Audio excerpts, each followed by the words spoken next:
कारण मला ज्ञात आहे, जोपर्यंत माझं पातिव्रत्य तेज सतेज आहे तोपर्यंत माझ्या सौभाग्याच्या केसाला सुद्धा धक्का लागणार नाही. पण तरी सुद्धा देवता आहे, शक्ती सामर्थ्याने युक्त आहेत. असं असताना माझ्या सौभाग्य बरोबर काय करतील याचा काही नेम नाही. आणि म्हणूनच तर एकनिष्ठतेने मी त्यांची वाट पाहते. केव्हा एकदा ते येतील हेच मला कळत नाही. पण देवा,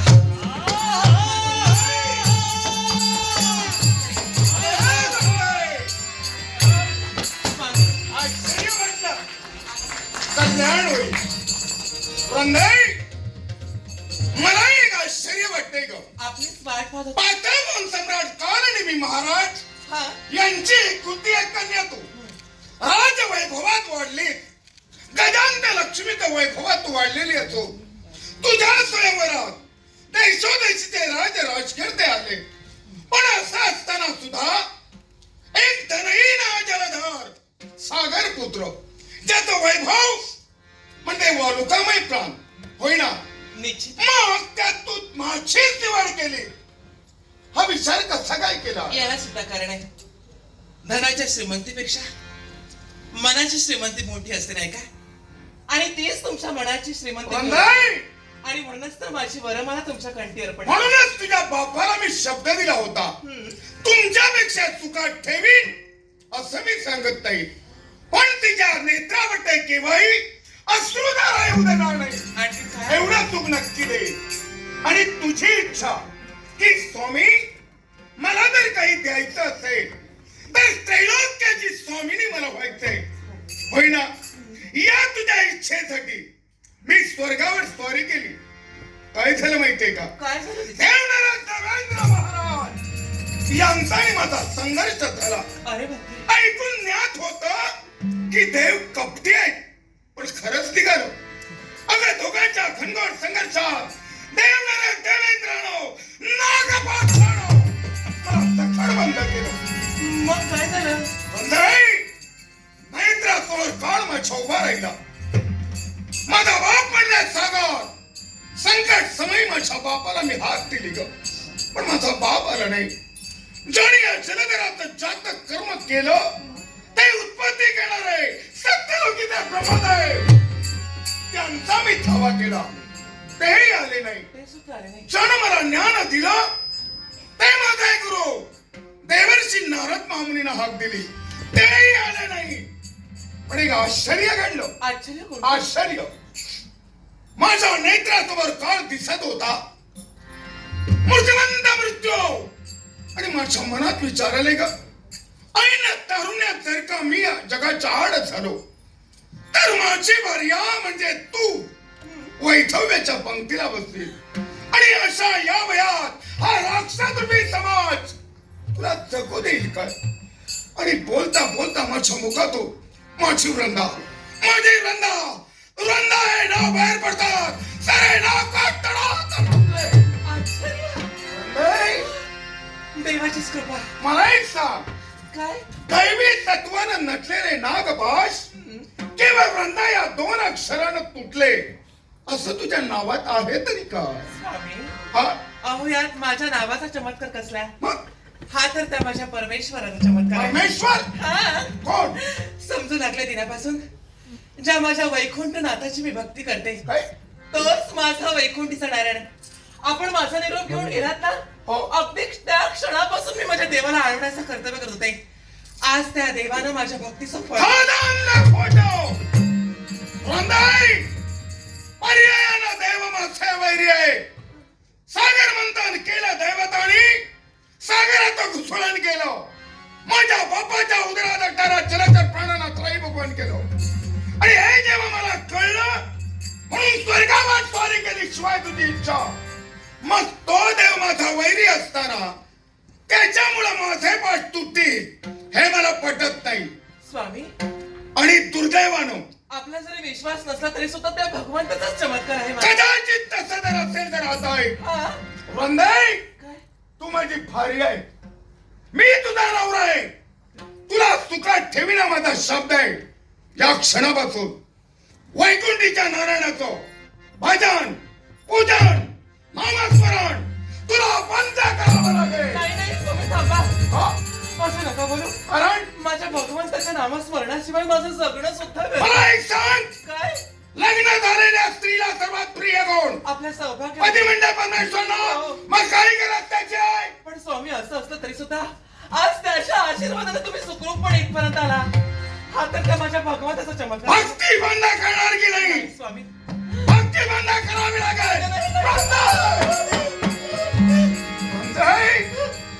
नवरा आणि बायको संसाराची दोनच संसार रूपी रथाची ही दोनच चाक आहेत ग. एकमेकाच्या विचारानं वावरू लागलो तरच संसार सुखाचा होईल. विश्वास आहे माझ्यावर, कशाची कमतरता भासू देणार नाही. पण त्याची भक्ती बंद करावी लागेल. नाही स्वामी, काय?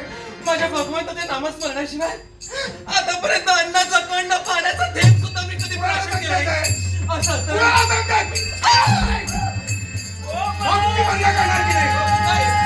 भक्ती बंद करणार की नाही? पण नाही, माझ्या क्रोधाला चेतवणी देऊ नको. नाही स्वामी. विचार करणार नाही नात्याचा. मला सांग, काय करणार तू म्हणलीस? नाही स्वामी, भक्ती करणार. आपण मला मारला असला खाल्ला तरी चालेल. अरे प्रसंगी माझा जीव घेतला तरी चालेल. पण माझ्या भगवंताचं नामस्मरण मी नाही बंद करू. नामस्मरण करणार नाही. नाही नाही स्वामी, नाही ना तर बोलावं लागते. त्यापेक्षा कुरांगार करते माझ्या 7 जन्माच्या हाड वैरिणी हळा नागिनी माझे वैरी देव आणि त्यांचं भजन पूजा तर माझी भार्या करत आहे. आतापर्यंत हे माझे 2 हात माझ्या भगवंतासमोर जे जोडलेत ना मी, काय? तुम्ही माझा जीव घेतला तरी माझे हे 2 हात नाही! मस्त बसणार नाही. याच हाताने जर का माझ्या वैर्याचं पूजन होत असेल तर काय? हे तुझे 2 हात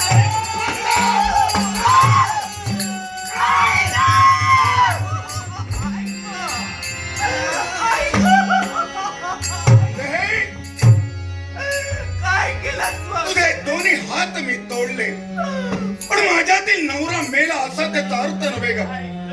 अजूनही तुझं संगोपन करे. एक क्षण का देवाचं नामस्मरण बंद व्हायला हवं. नाही स्वामी, काय? तुम्हाला काय वाटलं? त्या माझ्या भगवंतासमोर माझे हे 2 हात जोडते ते तोडणार म्हणून माझी भक्ती कमी होईल. काय करणार? माझे 2 हात तोडलाच म्हणून काय झालं? हे माझे 2 पाय तर शाबून आहेत ना. मग या माझ्या 2 पायांनी माझ्या चरण चालीनं माझ्या देव गाभारा बंद! आणि मी माझ्या देवाची भक्ती सफल. जनार्दनाची भार्या आणि वैर्यापर्यंत जाण्याचा प्रयत्न करत आहे. तुझा दोन्ही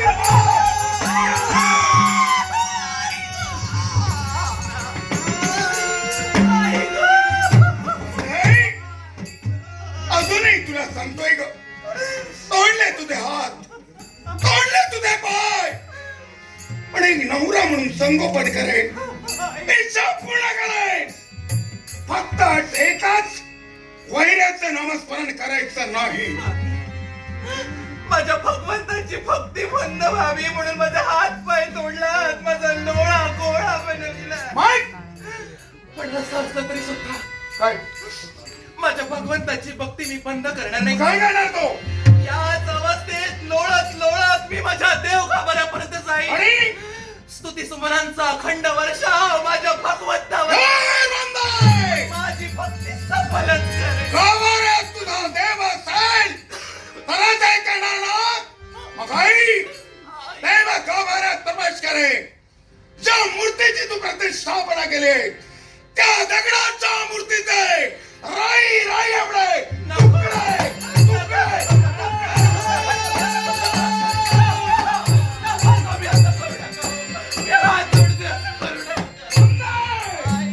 तुझ्या वैकुंठीच्या नारायणाच्या पाषाणाचे मी तुकडे तुकडे तुकडे करतोय.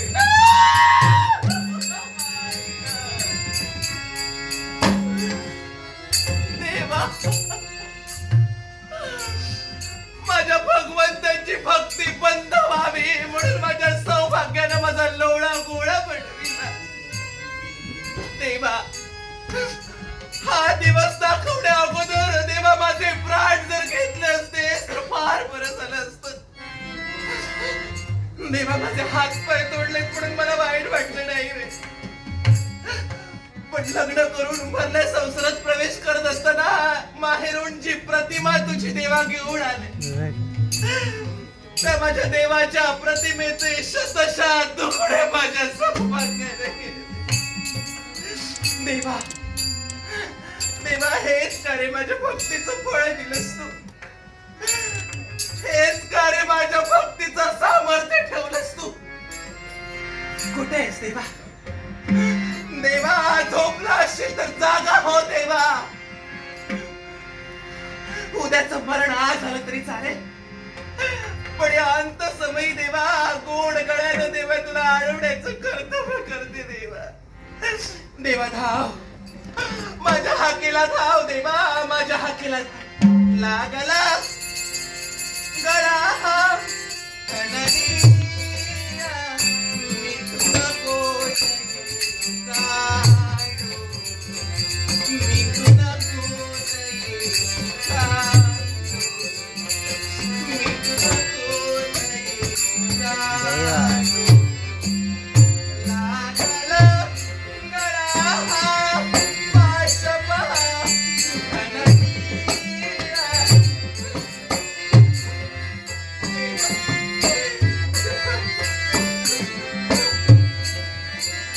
लागल गळा पाशपा कणगी तुला कोठे जाणू. मी तुला कोठे जाणू. मी तुला कोठे जाणू. तुला कधी काळा तुला कधी काळा प्रलयाची आली वेळ. प्रलयाची आली वेळ. हे प्रीत तुझे लागे भाव माझे निराळा. हे प्रीत तुझे लागे भाव माझे निराळा. लागला गळा पाशपा कणगीला. मी तुला कोठे जाणू. मी तुला कोठे जाणू. मी तुला कोठे जाणू. हे अवधाराच्या देवते, हे पार्वतीच्या पुण्यगंगे, हे मंगलमय देवीच्या मंगलमय देवते, हे हृदय, हा तुझा परमेश्वर आलाय ज्या बालपणापासून एकानिष्ठ भक्ती करतेस ती भक्तीची सफल ठरले.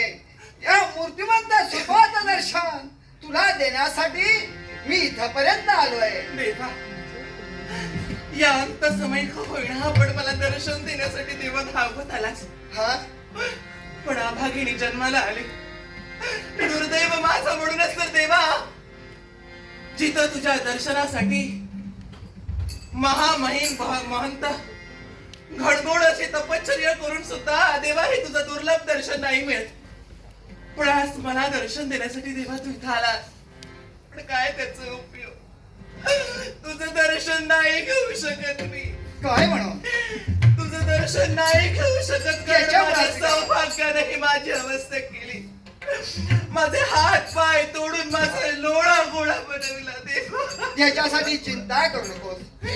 यावेळी त्यामुळे दैवी तेजानं तुला हात आणि पाणी पुन्हा शेळतोय.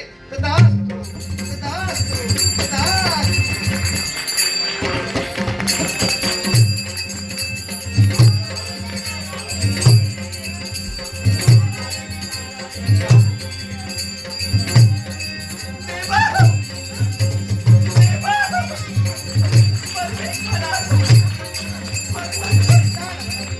काय मंगलमय तुझा आशीर्वाद.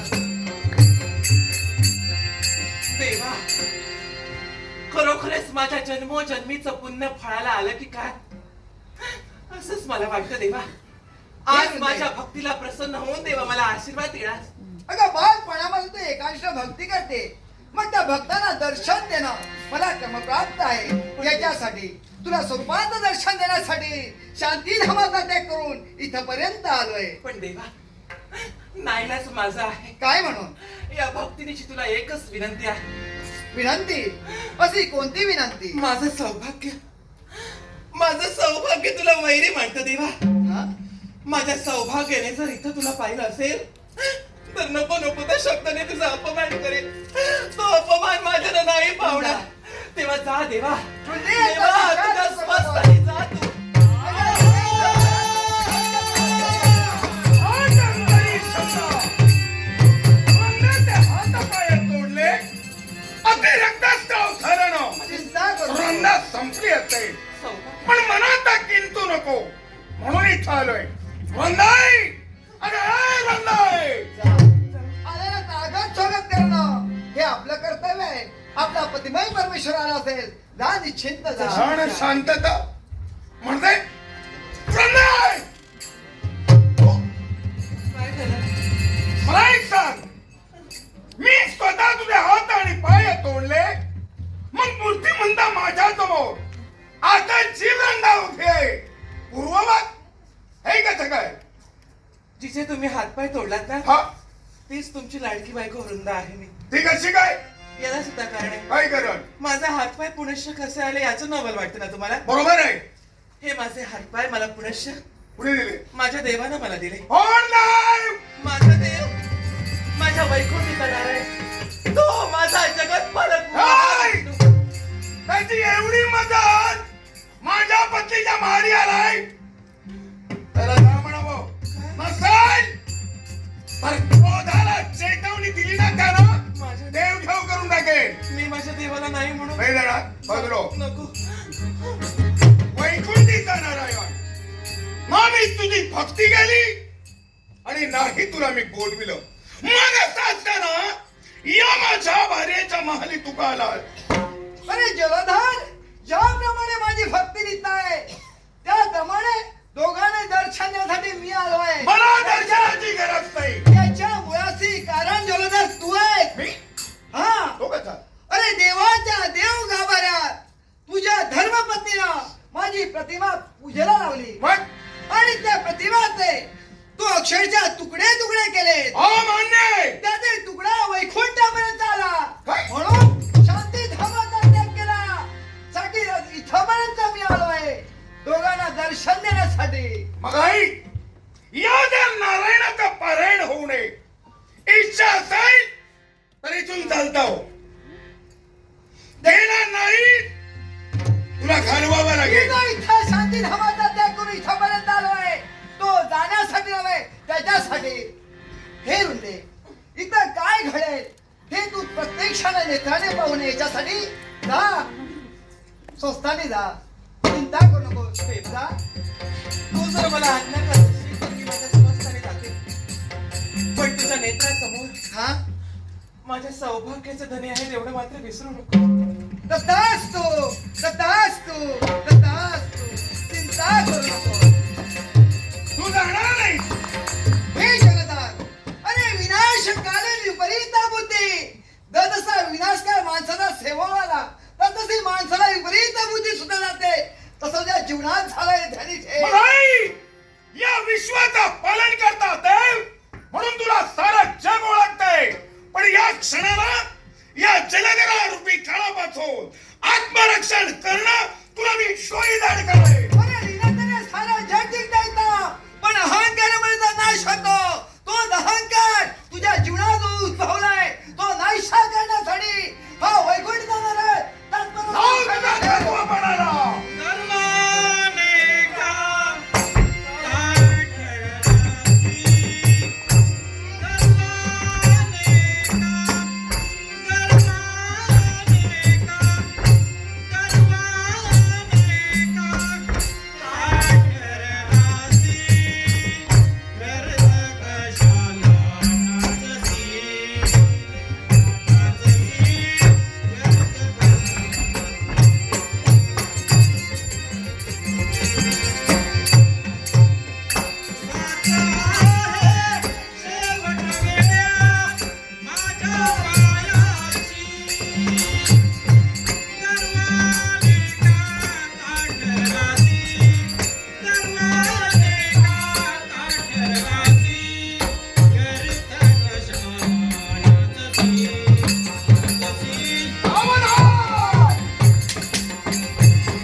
तो थांबविला जलधर.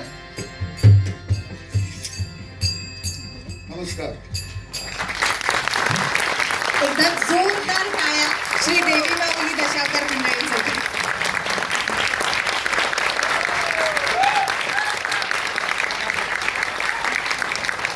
मला सांगायला अत्यंत आनंद होतोय की ही सगळी संकल्पना आली तेव्हापासून या सगळ्यांची मदत या चित्रपटाला लाभली आहे, तर त्याच्यासाठी खूप खूप धन्यवाद.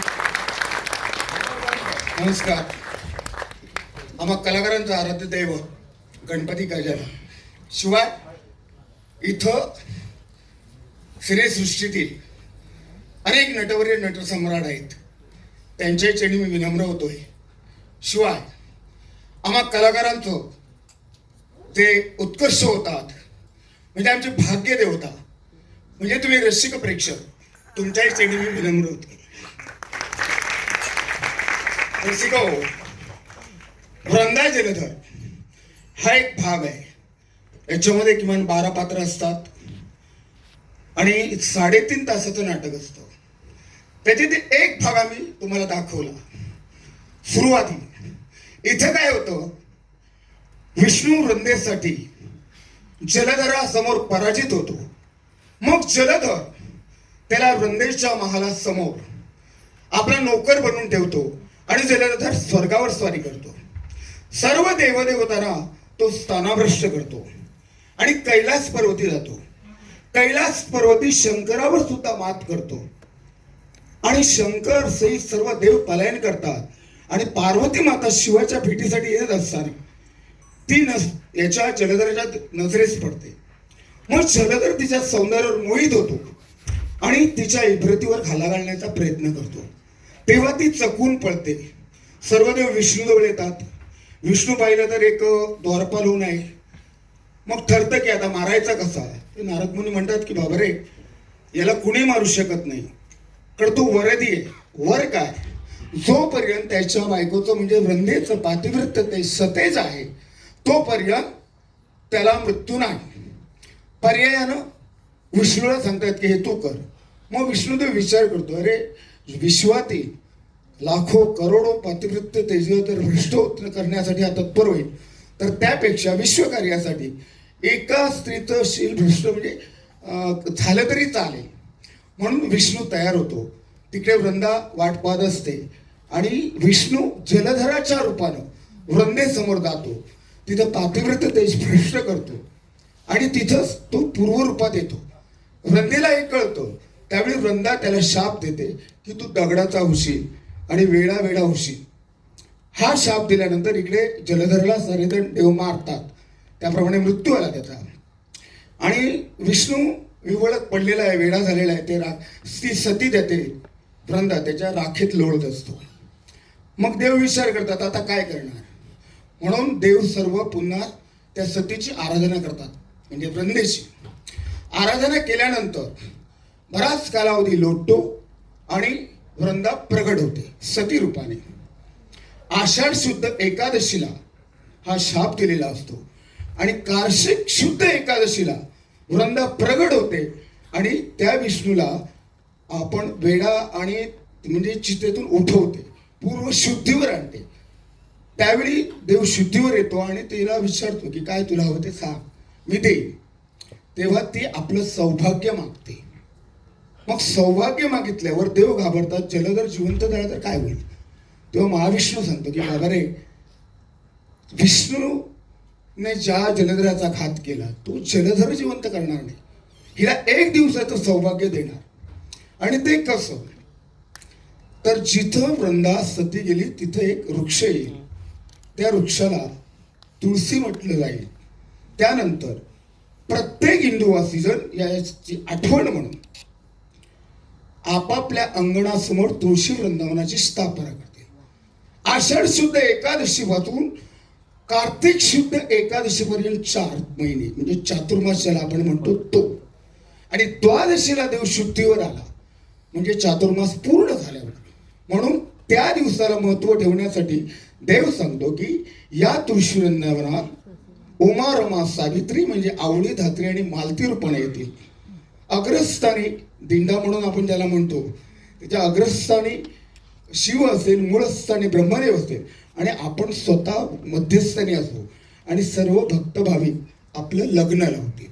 त्या 1 दिवसाचं सौभाग्य हे तू रंगेला दिलं. आता देव प्रश्न